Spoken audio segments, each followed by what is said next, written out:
भाई साहब, आज दिल्ली ने वो मंजर देखा जो शायद बरसों याद रहेगा।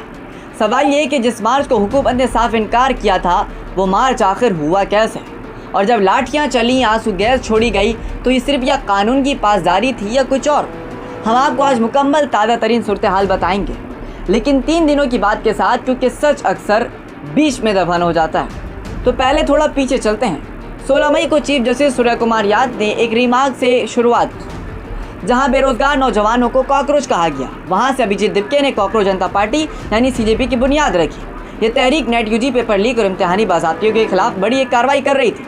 18 जून से ये लोग जंतर मंतर पर बैठे थे। सोनम वांगचुक उनके साथ 21 दिन की भूख हड़ताल पर बैठे थे और 18 जुलाई की रात पुलिस ने उन्हें ज़बरदस्ती अस्पताल मुंतकिल कर दिया।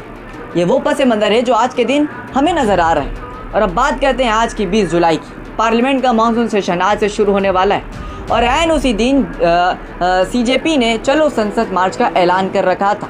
दिल्ली पुलिस ने साफ कहा था कि इजाज़त नहीं दी जाएगी, लेकिन हज़ारों तलबा नौजवानों ने और हामी ने जंतर मंतर पहुंचने और जैसे ही मार्च पार्लियामेंट के लिए तरफ बढ़ा था, पुलिस ने ताकत का इस्तेमाल किया, लाठीचार्ज हुआ, आंसू गैस छोड़ी गई। हम पूछते हैं कि जब एक पुरअमन मार्च का दावा करने वाले मुजाहिरीन और उनको बरकरार रखने की जिम्मेदारी लेने वाले लोग वहाँ पर मौजूद थे, तो उन पर हाथ उठाने की क्या ज़रूरत थी? यहाँ 2 मुख्तलिफ बयानिए सामने आते हैं। सीजेपी की तरफ से दावा किया गया कि सोनम वांगचुक की शरीक हयात गीता अंजलि को पुलिस ने ज़बरदस्ती उठाया और उनके साथ ज़्यादती की, उन पर तशद्दुद किया गया। सोशल मीडिया पर यह खबर तेज़ी से फैली, गुस्सा और बढ़ा, लेकिन सरकारी तरफ से ताहाल इस इल्ज़ाम की कोई तस्दीक या तरदीद नहीं की गई। रिपोर्ट आने तक अब हम खुद फैसला नहीं कर सकते कि इल्ज़ाम दुरुस्त है या गलत, लेकिन ये ज़रूर कह सकते हैं कि जब ऐसे दावे सामने आए तो आज़ाद हकीकत ही वाहिद रास्ता बन जाती है, ना ही पीछे हटने का। अब सवाल यहाँ दिलचस्प हो जाता है। दिन के तकरीबन 11:15 बजे मरकज़ी वज़ीर सेहत JP झंडा ने एक नया ट्वीट किया। उन्होंने कहा कि आज दिल्ली के बाहर जो मुजाहिरीन हैं, हुकूमत की तरफ से तजवीज़ दी गई है कि हम आपसे बात करने को तैयार हैं और ये बातचीत 11:50 से जारी है। उन्होंने ये भी कहा है कि माहौल खुशगवार या इब्तदाई तौर पर बहुत अच्छा रहा, हमारी गुफ्तगू अच्छी हुई और यकीन दहानी कराई गई कि जंतर मंतर और उसके आसपास के मज़ीद क्रैकडाउन नहीं होगा।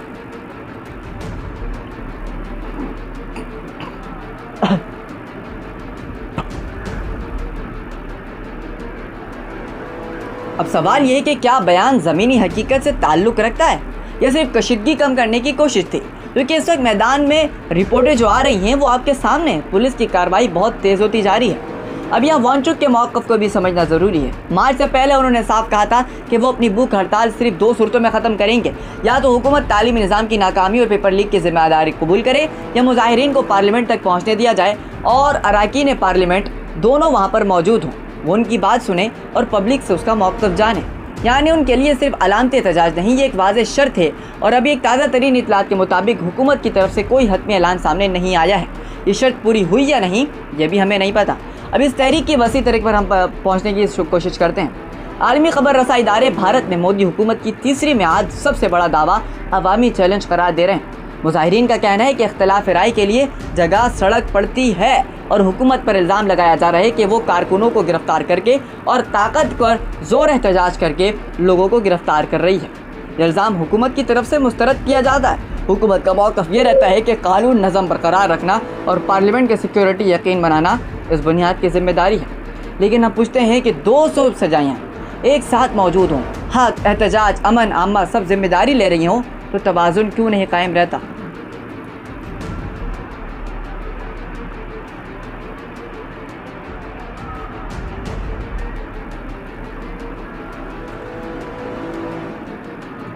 अब सियासी हिमायत की बात करते हैं। अपोजिशन रहनुमा, इंसानी हुकूक, राहुल गांधी, केजरीवाल, जितने भी आम आदमी पार्टी, कांग्रेस के जितने भी बड़े बड़े साथी थे, उन्होंने इनके साथ खड़े आए, तहरीक के साथ नज़र आए। आम आदमी पार्टी, समाजवादी पार्टी, TMC अरकान और किसान रहनुमा, इन सब ने मिलकर इनकी हिमायत का ऐलान किया। और आज जब मार्च हुआ तो कई अरकान पार्लियामेंट वहाँ पर पहुँचे और ख़बरें आई। अब सवाल ये है कि क्या ये सिर्फ सियासी हिमायत थी या वाकई में तलबा को और मजबूत कर रहे थे? इस तहरीक मख्फी अपोजिशन का हथियार बनकर रह जाती है, क्योंकि एक तरफ तो ये लोग वज़ीर तालीम का इस्तीफ़ा मांग रहे थे, तो दूसरी तरफ मौसूफ आली ने वज़ीर आज़म नरेंद्र मोदी का इस्तीफ़ा मांग लिया। और ये किसने मांगा, ये आप बखूबी जानते हैं। अब दूसरी तरफ के दलाइल भी सुन लीजिएगा। कुछ हल्के ख़ास तौर पर हुकूमत के हामी इस पूरे मामले को एक सियासी साजिश करार देते हैं। उनका कहना है कि एक अदालती रिमार्क के बहाना बनाकर मुनज़्ज़म अंदाज में इश्तिहार फैलाया गया और किसी एक CJP को या तर्जुमान की बात नहीं है। ये कह रहे हैं कि इनको पाकिस्तान फ़ंड कर रहा है, इनको चाइना फ़ंड कर रहा है, इनको नेपाल फ़ंड कर रहा है। वांगचुक को तो ये लोग कह रहे हैं कि ये चाइना का एजेंट है और बताया जा रहा है कि नामालूम मकाम पर उनको मुंतकिल कर दिया गया, जो बाद में गलत साबित हुआ। जी हाँ, ये बात गलत साबित हुई कि उनको नामालूम जगह पर मुंतकिल नहीं किया गया, उनको बल्कि दिल्ली के एक सिकंदर हॉस्पिटल में मुंतकिल किया गया, सफदरजंग अस्पताल में उनको मुंतकिल किया गया, जहाँ पर वो भी ज़ेर इलाज है। अगर एक बात गलत तय हो गई तो इसका मतलब ये नहीं कि CJP की सारी बातें गलत हो। ये सवाल वज़न रखता है, लेकिन जवाब इसका तगड़ा होना चाहिए। अब सोचिए उन चीज़ों के बारे में जो ज़्यादातर नज़रअंदाज हो रही हैं। पत्थरों से बड़ी ये गाड़ी जंतर मंतर के करीब खड़ी की जाती है और ख़बरें गर्दिश करती हैं कि ये लोग तो एहतजाज करना चाह रहे हैं। और अगर ये खबर दुरुस्त हुई तो एक संगीन सवाल खड़ा हो जाता है कि कुछ अनासिर पुरअमन एहतजाज को तशद्दुद की तरफ ले जाना चाह रहे हैं। और अगर ऐसा हुआ तो नुकसान किसका ज़्यादा होगा, उन लाखों तलबा का जिनका मकसद सिर्फ इंसाफ था, या उन चंद लोगों का जिनका मकसद माहौल को ख़राब करना है। हम पूछते हैं अमन पसंद अक्सरियत की आवाज़ चंद शहरियों को अमल तरक क्यों करना पड़ता है। अब बात करते हैं असल मसले की, जो कहीं ना कहीं बीच पे दब कर रह गया। ये सारा मामला शुरू कहाँ से हुआ? नेट UG पेपर लीक, तकनीकी खराबियाँ, मनसूख इंतखाबात और वो तलबा जिन्होंने दबाव में आकर अपनी जान तक दे दी। CJP का मुतालबा बिल्कुल वाज़ेह था कि वज़ीर तालीम धर्मेंद्र प्रधान का इस्तीफ़ा होना चाहिए, निज़ाम में इस्तिलाहत आनी चाहिए और मुतासरा ख़ानदानों को मुआवजा मिलना चाहिए। तो सवाल ये है कि जब लाठी चार्ज, नेट UG जंग और सियासी जमात के गिर छट्टे लगे तो क्या ये बुनियादी मुतालबात पूरे होंगे? ये एक और तहरीक से सुर्खों में दब जाएगी। और आखिरी बात हम आपसे करना चाहते हैं कि वज़ीर सेहत नड्डा के मुताबिक बातचीत जारी है और माहौल खुशगवार बताया जा रहा है, लेकिन ज़मीनी सतह पर अभी तक पुलिस कोई कार्रवाई करने में नाकाम रही है। यानी सूरत हाल अभी गैर यकीनी है। अगर बातचीत कामयाब हुई, अगर हुकूमत ने वाकई जवाबदेही का वादा किया तो शायद वांगचुक को अपना फाका तोड़ दे। लेकिन अगर ये सिर्फ अल्फाज की हद तक रहा तो तहरीक मज़ीद तवील हो जाएगी और शायद नरेंद्र मोदी का तख्ता पलट भी हो सकता है। हम आपको साफ बता दें कि ये सीरीज़ की सिर्फ एक तरफ का फैसला नहीं करती, ये दोनों तरफ के मौक़िफ़ को आपके सामने रखने की कोशिश करती है। हकीकत ये भी है कि कुछ इल्ज़ामात गलत होते हैं तलबा की तरफ से, और जब तक आज़ाद हकीकत सामने नहीं आती तो मुकम्मल सच दब जाता है। इंसाफ का मतलब सिर्फ एक आवाज़ पर यकीन करना नहीं होता, इंसाफ का मतलब हर दावे, हर वादे को जांचना होता है। तो आखिरी सवाल मैं आपके लिए छोड़ कर जाता हूँ कि जब पुरअमन मार्च के दावे और ताकत के इस्तेमाल की खबरें एक साथ आईं तो सच किसके साथ खड़ा था?